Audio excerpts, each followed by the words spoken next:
कि छोड़ के चल गईलू, अरे तोहरे बिना ई गौवा सुना सुना बा। कि अरे छोड़ के चल गईलू, तोहरे बिना ई गौवा सुना सुना बा।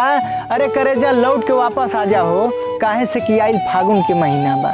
तू तो रहलू अपना मन के माली कि गम कावना बात की तोर याद लेके झेलम। अरे कि गम कावना बात की तोर याद लेके झेलम। तू तो अपने पियवा के संगे रंग वाला के वाले हुए हमार करेजा। हम तोरा सखी संगे होली खेल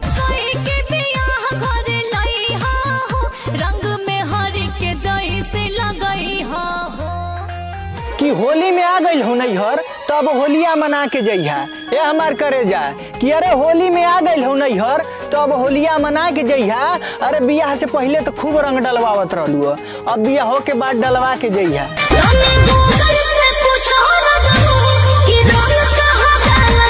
तू कैसा लड़की हो होलिया में, तू खुद बता दे कि तू कैसा लड़की हो होलिया में, तू खुद बता दे लू। एगो फेक आईडी बना के तार नाम का पूछनी, तू तो मिले के पूरा पता बता दे लू। छोड़ के जात बाड़ू जान तू तो होलिया। कि रात भर जगला से सूजल हमार आँख हो गईल ए करेजा। कि अरे रात भर जगला से सूजल हमार आँख हो गईल। अरे असो के होली में नैहर ना आइलू, चला कम से कम वीडियो कॉले पर बात हो गईल।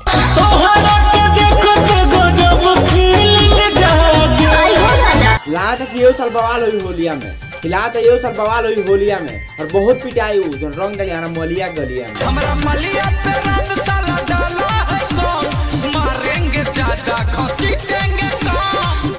कि हम तो तोहके बहुत याद करीला होलिया में। अरे तोहू के हमारी याद आवेला कि ना ए करेजा। कि अरे हम तो बहुत याद करीला तोहके होलिया में। अरे तोहू के हमारी याद आवेला कि ना। अरे तू तो अपने सैया संगे खूब होली खेलत होकबू। अरे सच सच बतैया, हमारे साथे होली खेलल तोहके याद आवेला कि ना।